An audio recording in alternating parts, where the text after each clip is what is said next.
Muy buenos días, mis amigos. Bienvenidos a su programa Frente a Frente, como cada mañana a través de Mira TV, Canal 9 de Inter y, por supuesto, a través de esta plataforma de Zoom.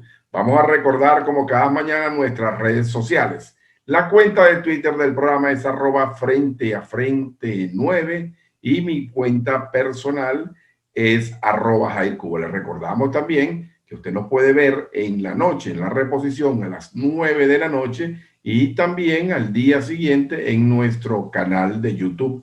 Este y otro programa. Hoy es jueves 29 de abril del año 2021. Hoy vamos a tener como invitado especial al señor Francisco Elwin. Francisco Elwin es un comunicador, es el presidente de una importante empresa de comunicación estratégica y monitoreo comunicacional, como lo es la empresa Llorente y Cuenca, una firma española de mucha reputación. Es director de la fundación de su padre, el expresidente Patricio Elwin, expresidente chileno, y es un analista político y hemos tomado la decisión, desde hace mucho tiempo queríamos hacer la conversa con Francisco Elwin y bueno, problemas de distinto índole no los han impedido. Sin embargo, hoy vamos a tener la posibilidad de hablar con él directamente desde Santiago de Chile. Yo creo que es muy pertinente y muy importante conocer la experiencia chilena y más aún porque su padre fue el primer presidente, el presidente que logró poner de acuerdo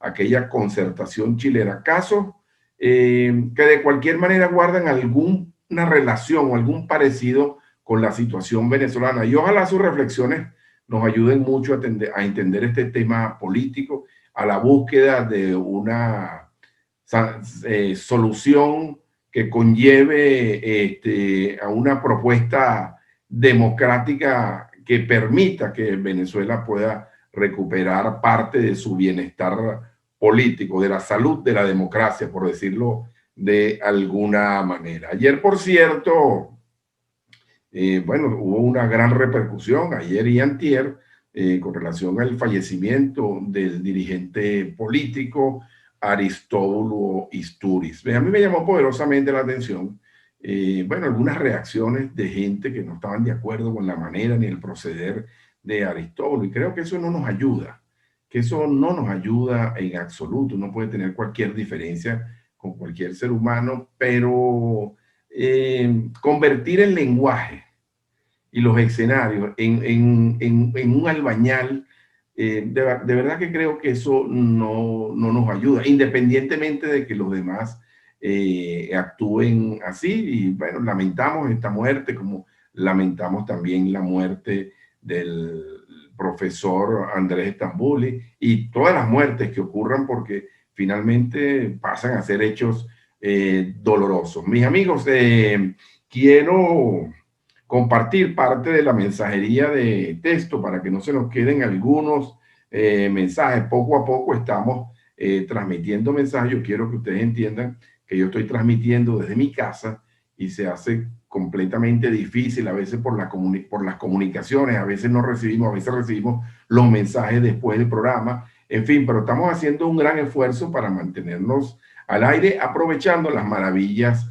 de la tecnología. A veces tenemos problemas de buena comunicación, las cosas no se oyen bien, pero estamos haciendo un gran esfuerzo y quiero compartir con ustedes parte de la mensajería que nos ha llegado hasta esta hora. Pero antes, también quisiera hacer un comentario referente a la designación del nuevo Contralor Municipal de Huaycaipuro. En lo personal, como él lo sabe, le tengo una gran estima y un gran aprecio al abogado Ramón Madrid. Hemos compartido en muchas ocasiones, nos hemos sentado, hemos tomado el café. Yo en lo personal le tengo, como dije, un gran respeto. Sin embargo, creo que hablando de las cosas que no le hacen bien a los procesos democráticos es precisamente su reciente nombramiento como Contralor Municipal.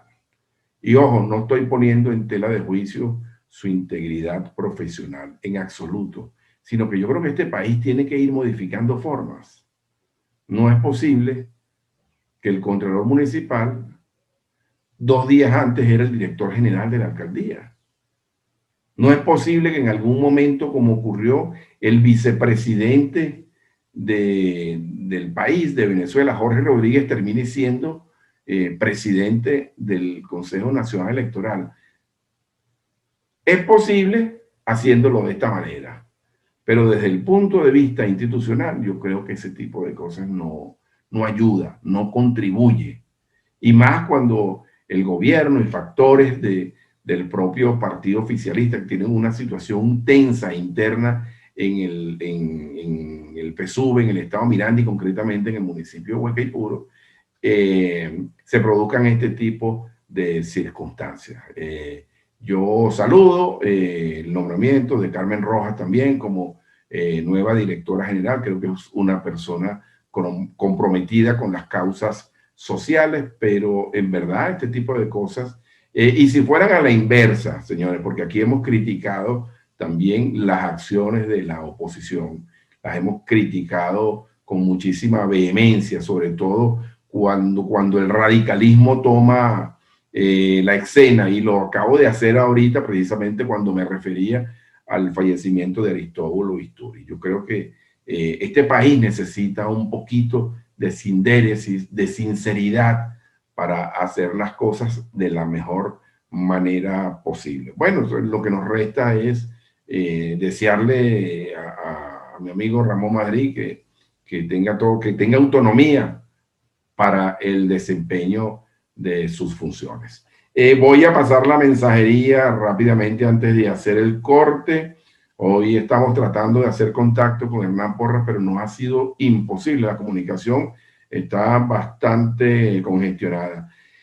Muy buenos días. ¿Cómo se hace para pagar la luz, ya que no lo reciben a uno el pago si no es completo? Bueno, sobre esto habló ayer el profesor Mario Dunn y sobre esto también el empresario Bernardo Calvo. Los servicios se deben pagar individualmente y no sé qué acción tendrá que tomar la ciudadanía frente a esto, pero ya esto creo que se ha debatido suficientemente.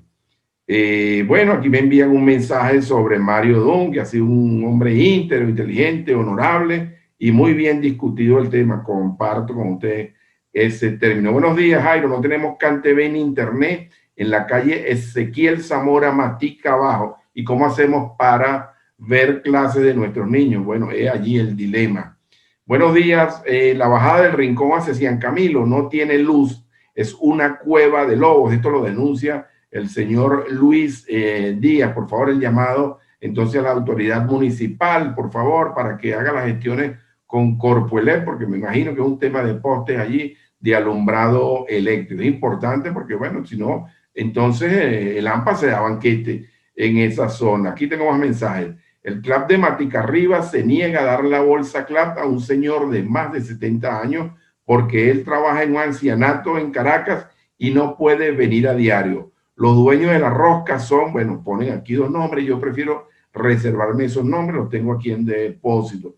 Buenos días, Jairo, qué vergüenza lo que cuesta sacar un transporte, uno porque tiene a su hijo fuera del país, toca visitarlo. ¿Con quién hablar si a la tercera edad no le respetan la mitad del transporte? Esto lo dijo ayer, antier, por cierto, el día martes, el viceministro de Transporte y Tránsito Terrestre, Claudio Farías. Bien, mis amigos, nos toca hacer la primera pausa de este programa Frente a Frente. Les recordamos que nos puede ver esta noche a las 9 de la noche en reposición, y a partir de mañana este y otros programas de interés van a estar en nuestro canal de YouTube. Para el día de mañana, viernes, estamos tratando de tener un programa especial en tributo al siervo de Dios, al beato José Gregorio Hernández. Bueno, ojalá podamos darle esta sorpresa y captar algunas opiniones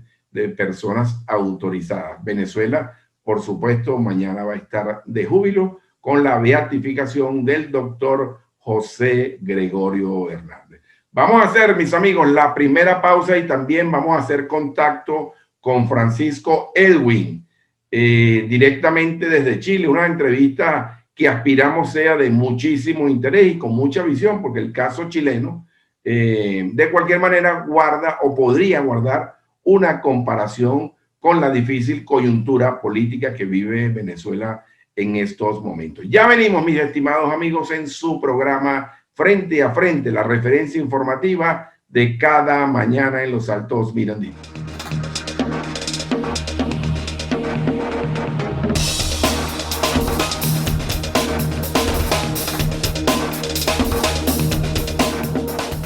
Ya estamos de regreso, mis amigos, en su programa Frente a Frente, la referencia informativa de cada mañana en los Altos Mirandinos. Y tal como lo dijimos en la primera parte del programa, se encuentra con nosotros un estimado y respetado amigo, comunicador. Me refiero a Francisco Elwin.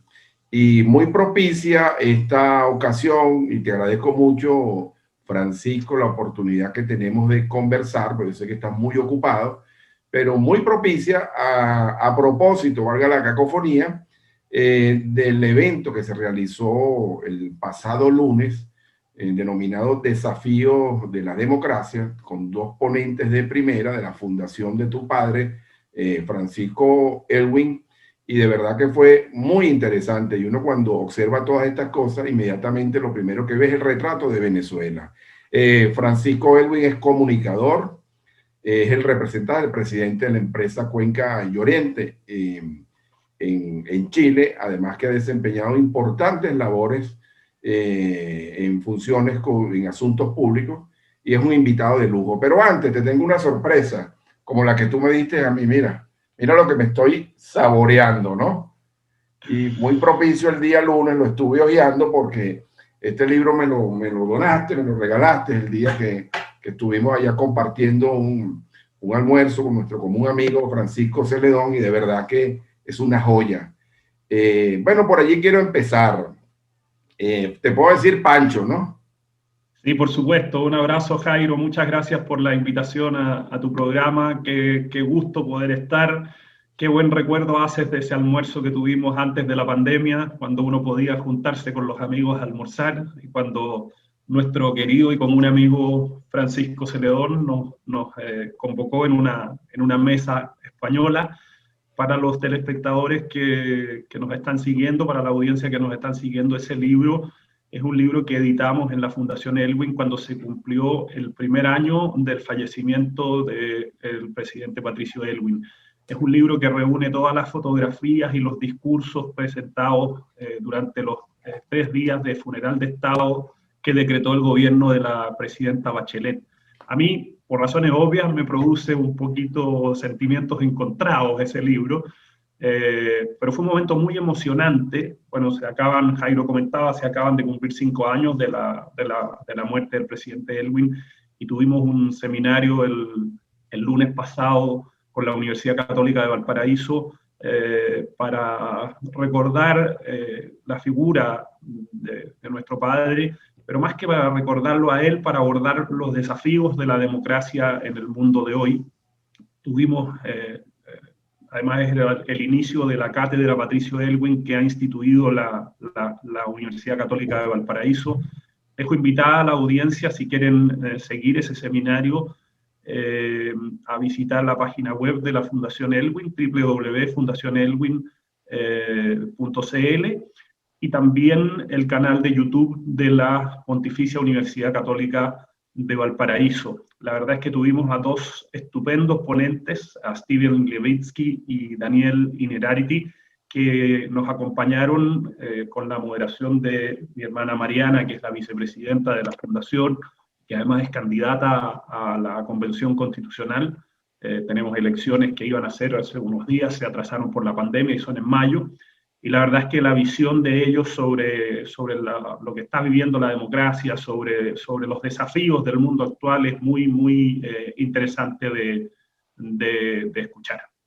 Bien, Francisco, fíjate, por allí quiero empezar, ¿no?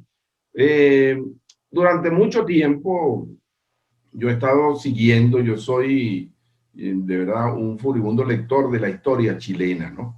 Y desde hace mucho antes de atravesar esta coyuntura política que particularmente tiene Venezuela. He seguido primero porque en los tiempos de la universidad me tocó compartir con muchos chilenos, entre ellos nuestro común amigo Francisco Celedón, y siempre he guardado un especial afecto y una especial admiración por el pueblo chileno, ¿no? Y bueno, he podido leer muchísimo las atrocidades, el oprobio que significó aquella dictadura de Augusto Pinochet.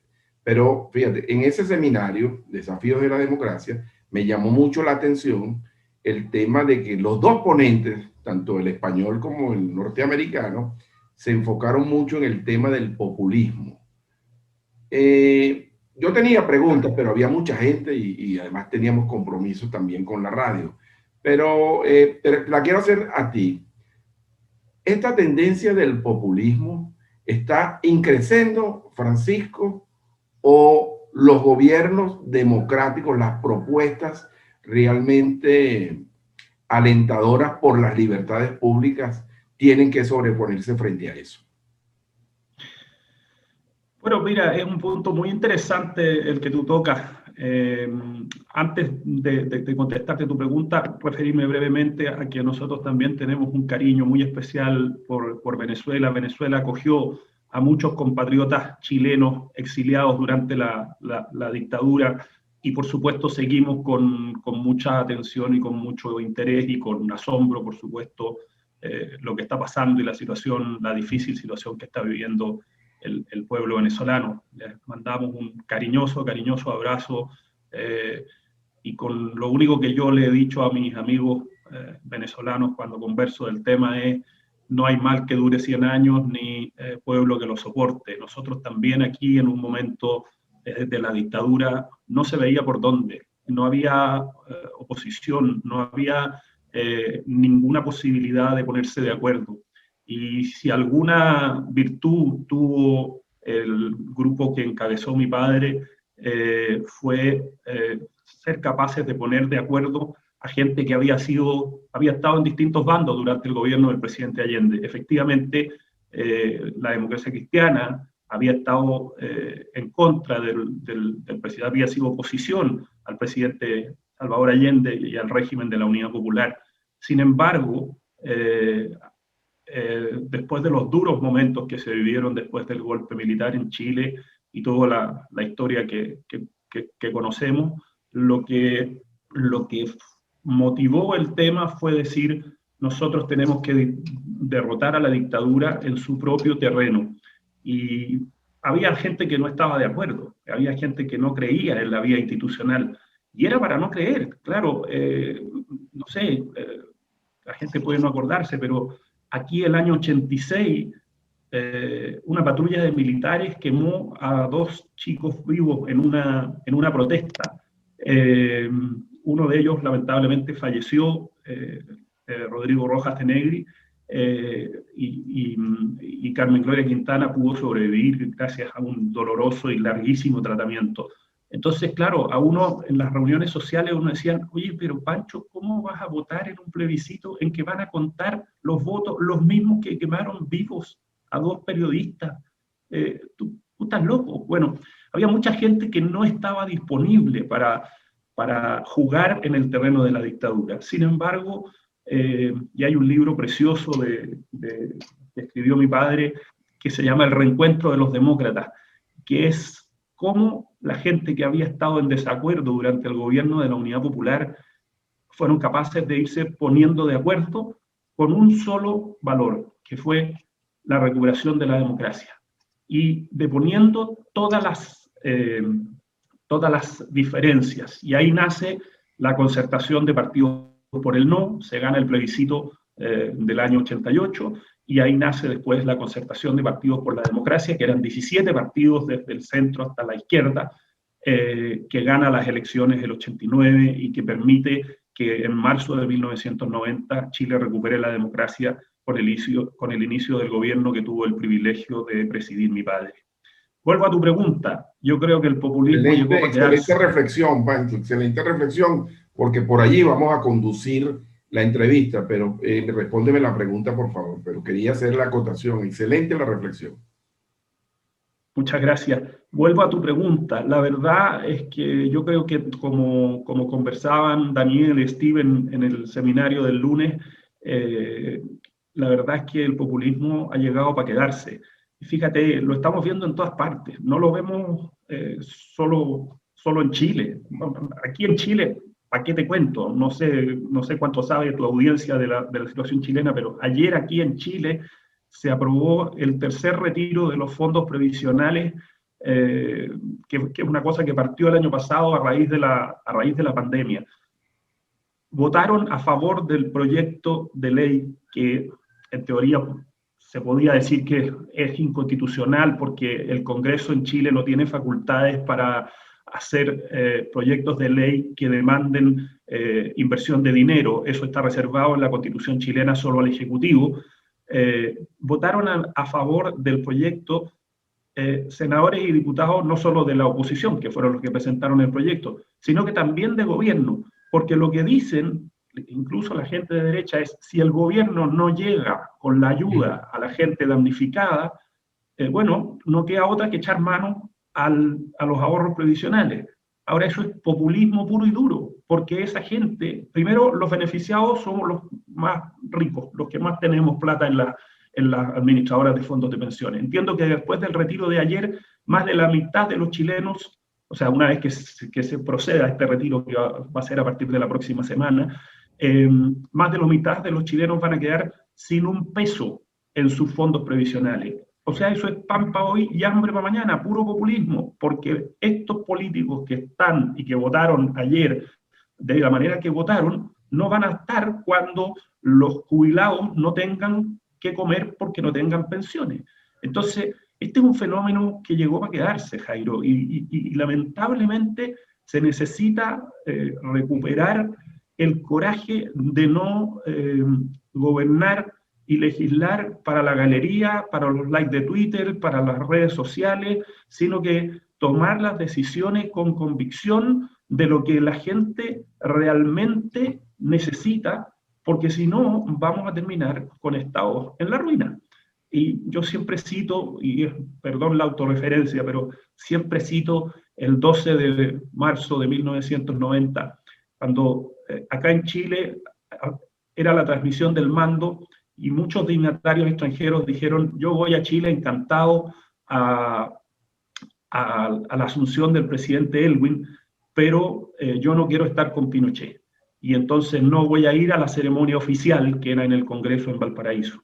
Entonces se armó un acto precioso en el Estadio Nacional en que había 80.000 personas, en que estuvieron todos los dignatarios extranjeros y estaban los Felipe González, y vino, no me acuerdo, Al Gore, creo que era el vicepresidente de Estados Unidos, y vino Alan García, y vino Menem, bueno, los presidentes de los países vecinos, etc. Y mi padre hizo un discurso, y en el discurso dijo que bueno, que había que reconstruir el país entre todos, y entonces dijo, bueno, trabajadores, empresarios, no sé qué, civiles y militares. Y el estadio se vino abajo, pifiándolo, y reclamando que no, porque no quería saber nada con los militares. Y mi padre sale ahí con una frase que por supuesto no estaba escrita en el discurso, y dice, sí, compatriotas civiles y militares, Chile es uno solo y tenemos que reconstruirlo entre todos. O sea, el poder hacer lo que tú crees, lo que es tu convicción, no lo que le gusta a la galería, yo creo que es lo que hace falta en nuestros países hoy día. Sí, hablarle claro a la gente que, fíjate, todo lo que estás hablando, Pancho, todo lo que estás hablando forma parte incluso de un desenvolvimiento que ha tenido gran parte de la opinión pública en Venezuela, sobre todo el liderazgo político que actúa de manera racional, porque frente a estas circunstancias no hay la posibilidad de nada con la fuerza y además lo condenamos. Pero bien interesante porque yo quiero acercarme un poco al tema venezolano, porque es que yo hago mucha analogía y en Venezuela nos hace falta una concertación y nos hace falta un Patricio Aylwin. Y lamentablemente, sin demeritar al liderazgo político, lamentablemente, y esto que voy a decir es muy duro y creo que lo compartí contigo el día de nuestro almuerzo, la gran parte de los protagonistas del liderazgo opositor en Venezuela no han estado a la altura de las circunstancias. Pero tengo que hacer una brevísima pausa, Francisco. Al regreso vamos a continuar la conversa con Francisco Elwin directamente desde Santiago de Chile a través de esta plataforma Zoom en su programa Frente a Frente. Una breve pausa y ya venimos.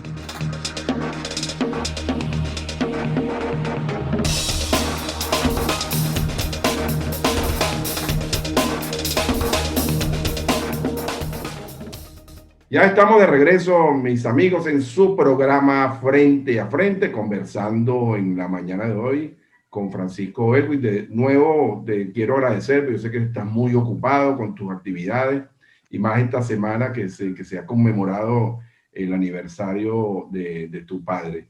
Queda claro lo del populismo, queda claro que la gente tiene que dejar de hablar por el Twitter, para la galería, como me encantó esa frase, te la voy a robar porque es que aquí la gente le habla a la galería y no le habla claro a la gente. Fíjate, frente a una circunstancia tan difícil nunca van a haber condiciones electorales. Ahora, ¿qué edad tenías tú, Francisco, cuando tu padre asume la presidencia de Chile en un momento particularmente difícil? Porque realmente fue un momento estelar y protagónico de la historia contemporánea del hermano país de Chile. Bueno, yo tenía 28 años y como dices, fue un momento realmente impresionante. Yo siempre le hago broma a mis amigos españoles. Yo trabajé mucho tiempo en Telefónica, ahora trabajo en Llorente y Cuenca. Siempre le hago broma a mis amigos españoles que ellos tuvieron nosotros tuvimos una transición como parecía a la de ellos, pero la diferencia es que en el caso de España, el dictador estaba muerto. Aquí, en Chile, no solo estaba vivo, sino que además, de acuerdo a su constitución, quedó como comandante en jefe inamovible durante los 4 años del gobierno del presidente Elwin. Y cada vez que mi papá salía tenía que dar una cantidad de explicaciones porque era muy poco entendible.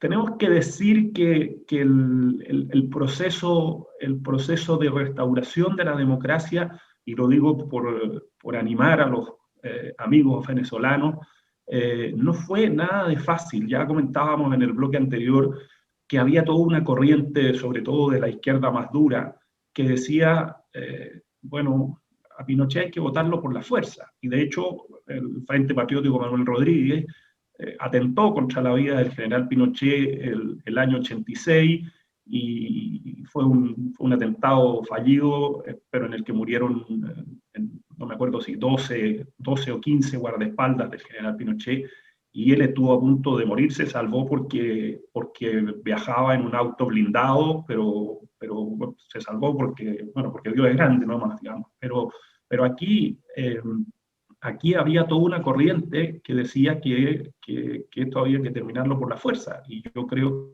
que afortunadamente esto terminó por buen cauce. Yo diría que el año 87 fue un año clave. Tuvimos la visita del Papa Juan Pablo II, la gente del 86 había salido a las calles, había protestado, y se empezó a armar como un ambiente en que la gente empezó a poder salir, a perder un poco el miedo.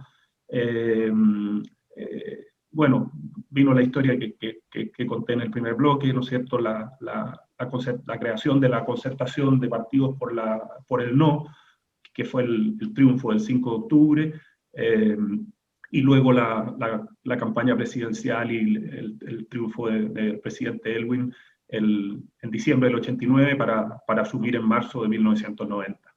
Fue muy difícil, Pancho, fue muy difícil ponerse de acuerdo, y lo pongo como un reflejo de lo que está ocurriendo en Venezuela. Fue muy difícil ponerse de acuerdo para que tu padre fuera el presidente, el primer presidente, una vez se diera el omnímodo poder de la dictadura. ¿Cómo?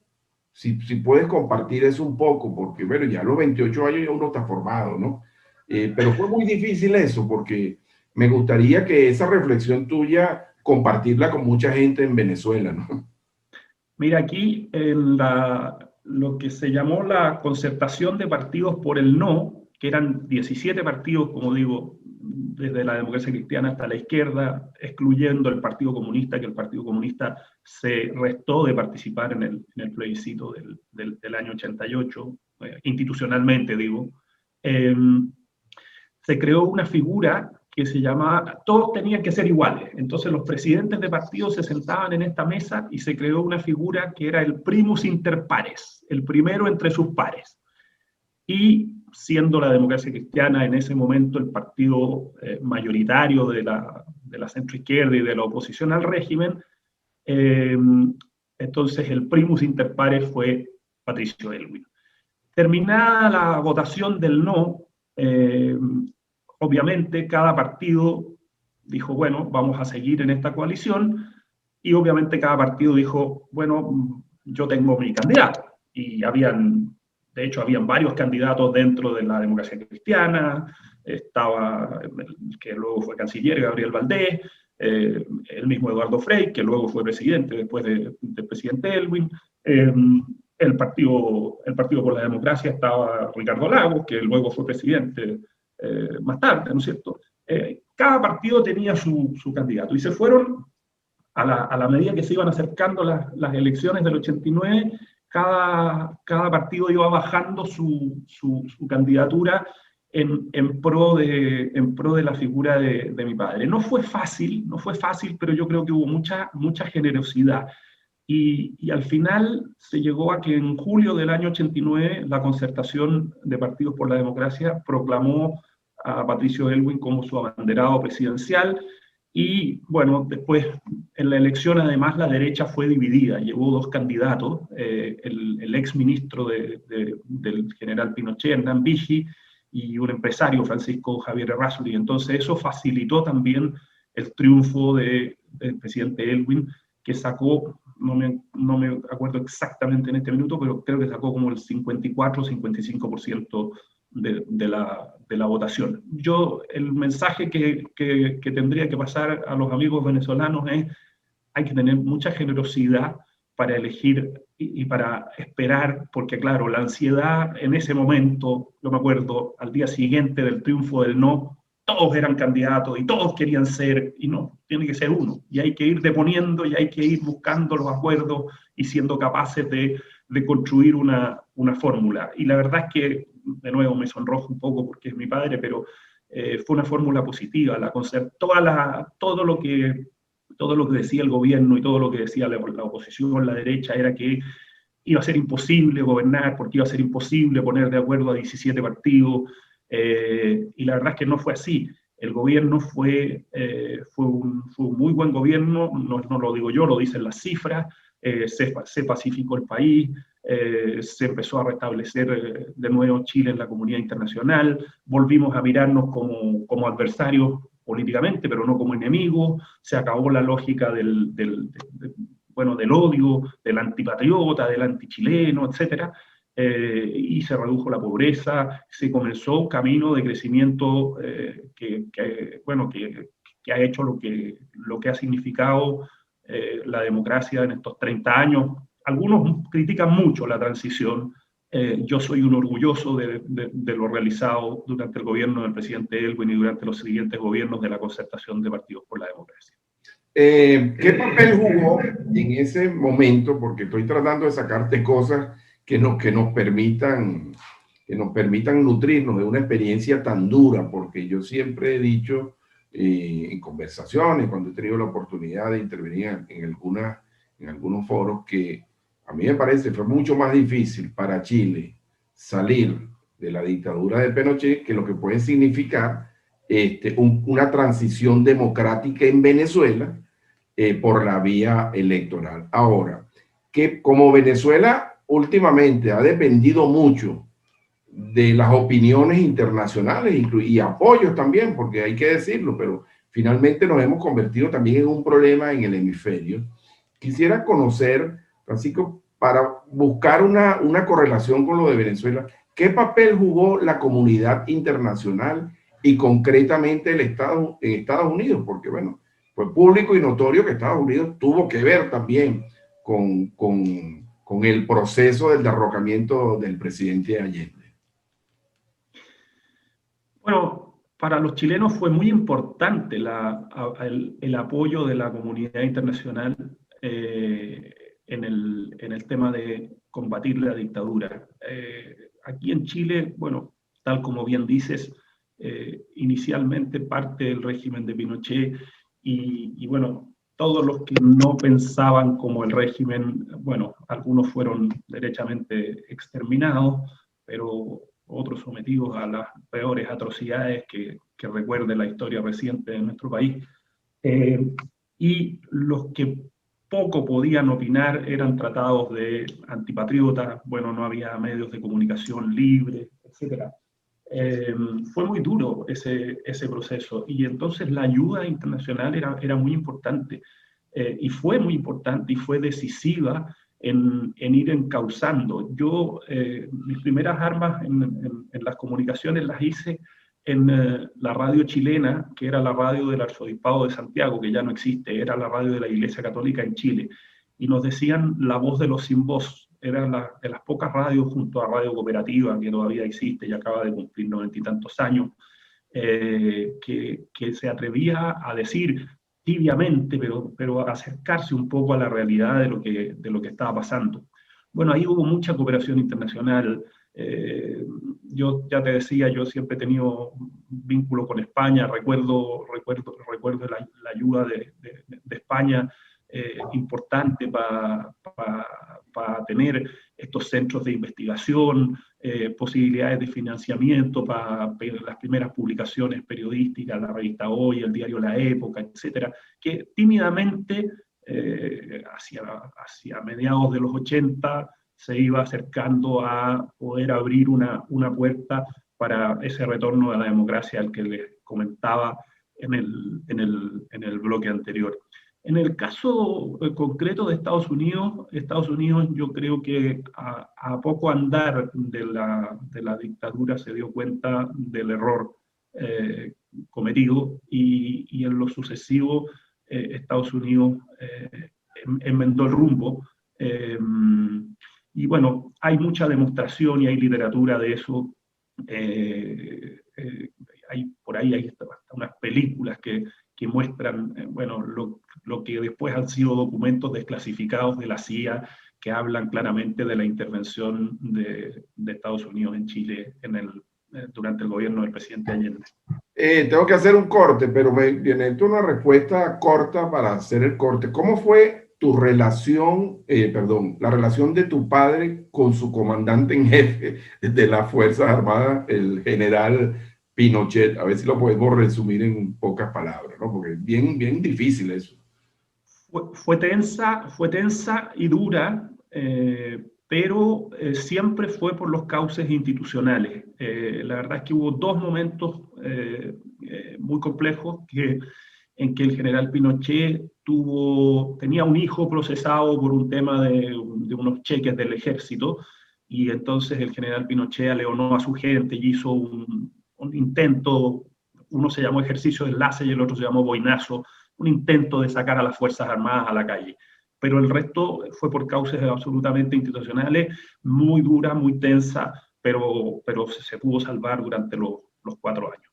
Bien, tengo que hacer el corte. Al regreso, te quiero preguntar, no preciso yo, la memoria ya va pasando factura, no preciso yo si en aquel momento de que el general Pinochet fue detenido en Londres, tu papá era presidente o ya había cambiado, pero bueno, idénticamente quiero conocer, porque creo que el gobierno chileno actuó de la manera institucional, no devolvió la misma moneda. Y lo otro que quiero agregarle a esto, si en Chile estas heridas han cicatrizado. Yo veo que tú hablas de Pinochet, te refieres al general Pinochet, entonces me gustaría conocerlo, pero vamos a hacer una brevísima pausa, Pancho, y ya venimos, mis queridos amigos, en su programa Frente a Frente, entrevistando hoy directamente desde Santiago de Chile al colega comunicador Francisco Alwin. Ya venimos, mis amigos.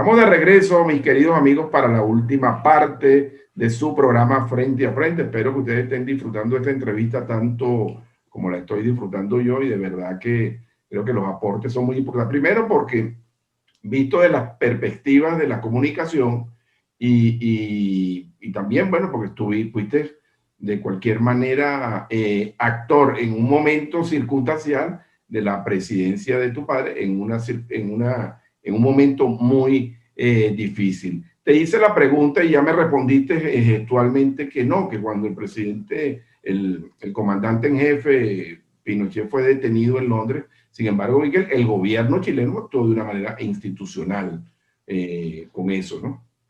Claro, la detención del general Pinochet fue durante el gobierno del presidente Frei, eh, y entonces el gobierno se jugó por la tesis de que la situación del general Pinochet tenía que ser resuelta en los tribunales de justicia chilenos. Por supuesto, tuvo mucho contra, hubo mucha gente que estaba en contra y qué sé yo, pero finalmente triunfó esa teoría y bueno, el general Pinochet volvió a Chile siendo sometido a proceso en la medida de lo que se pudo en ese momento en la justicia chilena. El gobierno chileno y la democracia chilena creo que son de los pocos gobiernos que tienen a su orgullo el haber podido procesar, sometido a proceso al general Manuel Contreras, que fue el director de la DINA, que fue el organismo represor del Estado, y cuando el general Contreras murió, tenía algo así como 400 años de condena de presidio por los delitos de lesa humanidad cometidos por agentes del Estado durante la dictadura. ¿Cicatrizaron las heridas? Bueno, yo creo que hemos avanzado un largo proceso. Yo creo que hay todavía una herida pendiente porque todavía tenemos compatriotas que no saben dónde están sus seres queridos.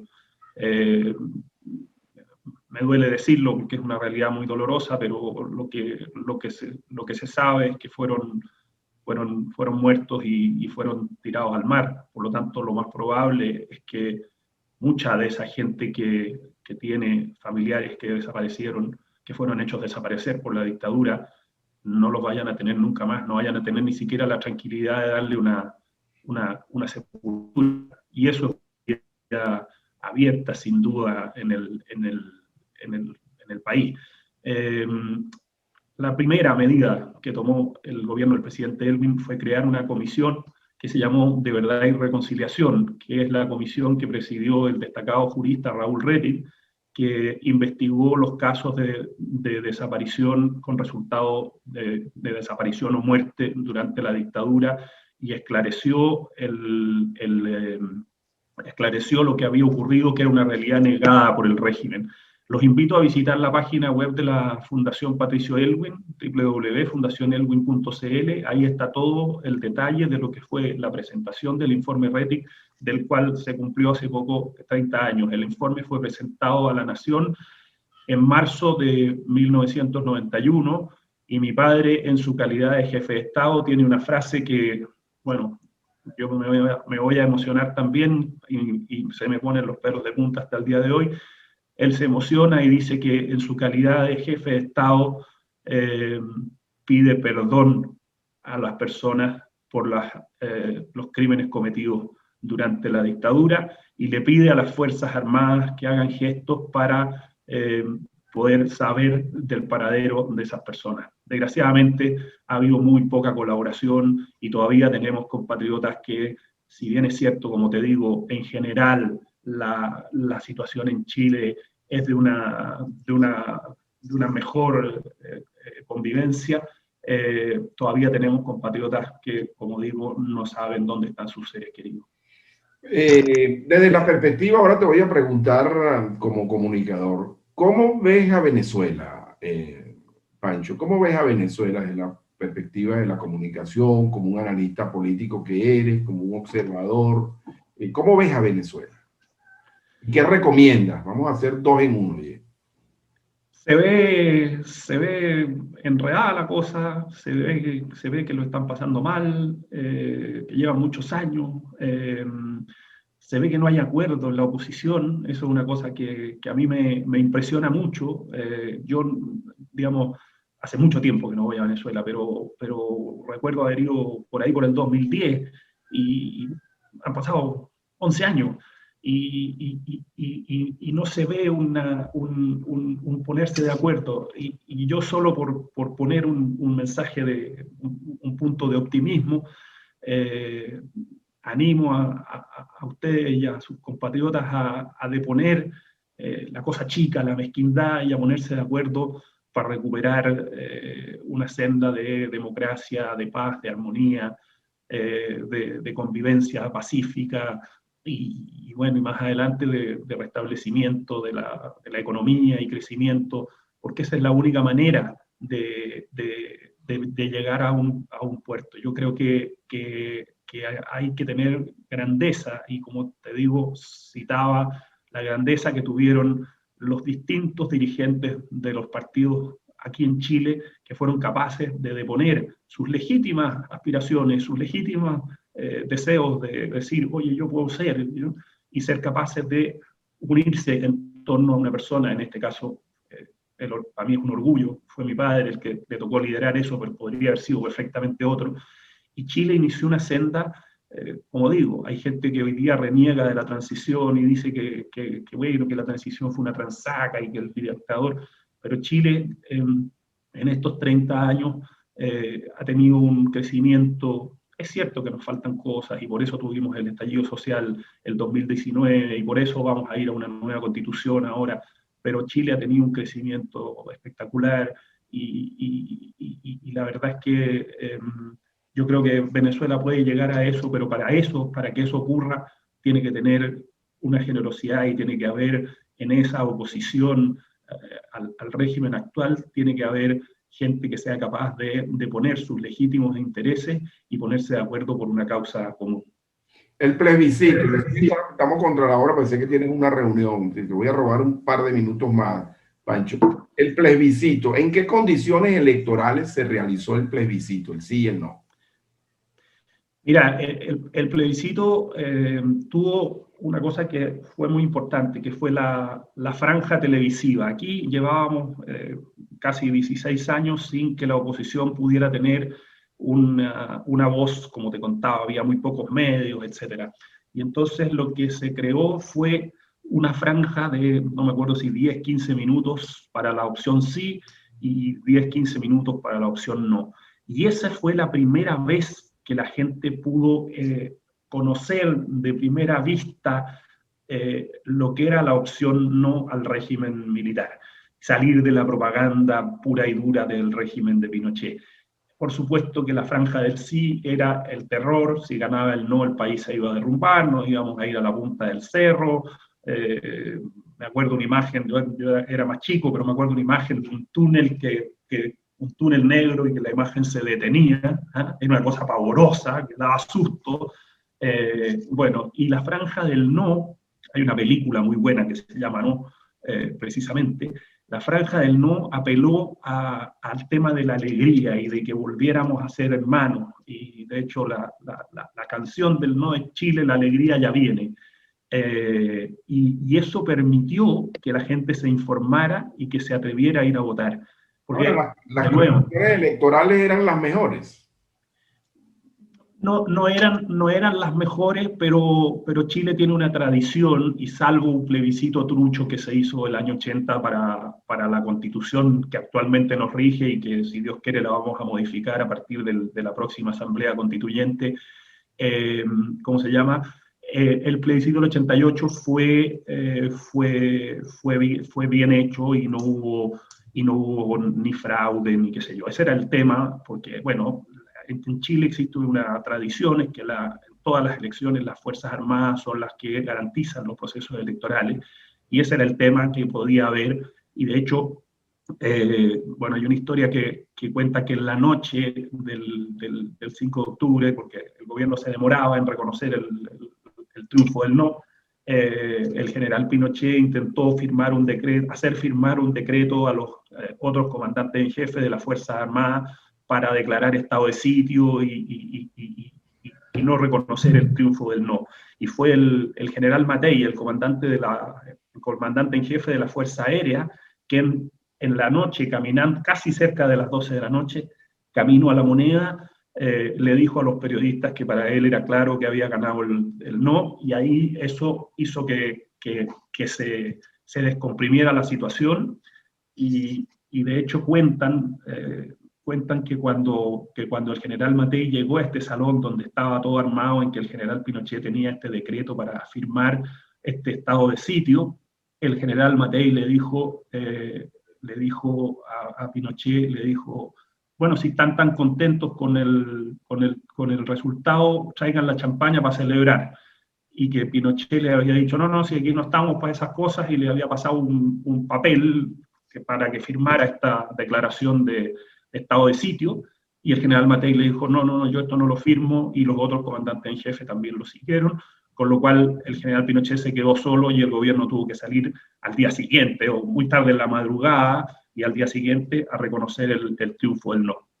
Finalmente, Pancho, yo estuve en Chile casualmente en el 2019, a finales. Yo pasé la Navidad del 2019 en Santiago.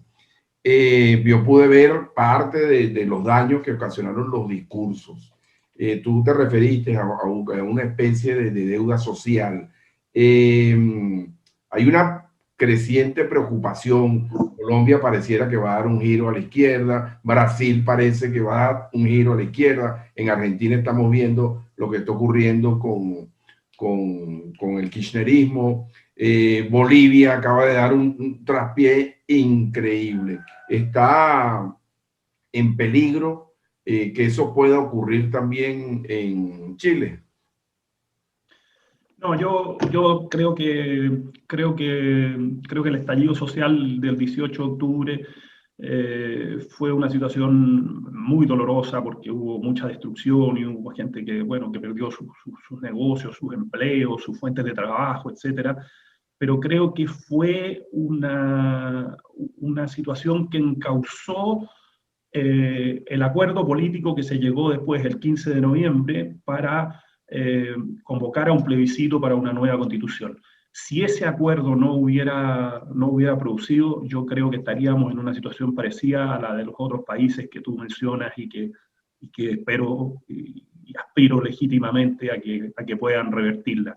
Pero en Chile la clase política fue capaz de ponerse de acuerdo y se juntaron todos. De nuevo el Partido Comunista quedó afuera. Ellos decidieron quedarse afuera, igual que en el plebiscito del 88. Se juntaron para ponerse de acuerdo y redactar un documento que dio origen al plebiscito del año pasado, en el que ganó por abrumadora mayoría la opción apruebo, para que los chilenos nos pongamos de acuerdo y convoquemos a una asamblea constituyente y redactemos una nueva constitución a partir del próximo 15 de mayo. Yo espero que el 15 de mayo salga elegida una muy buena comisión constituyente y ellos puedan hacer el trabajo que la Constitución establece, que es durante un año, para poder tener, ojalá el 2021-2022, tener una nueva Constitución que nos rija por los próximos 30, 40 años. Bueno, muchísimas gracias, Pancho, de verdad. Si tienes una reflexión final, un mensaje final, yo creo que ha sido muy ilustrativo tu entrevista. Creo que ojalá nos sirva para tomarlo como una experiencia, porque yo creo que el tema está allí, en deponer intereses y no hablarle tanto a la galería. Te dije que te iba a robar la frase.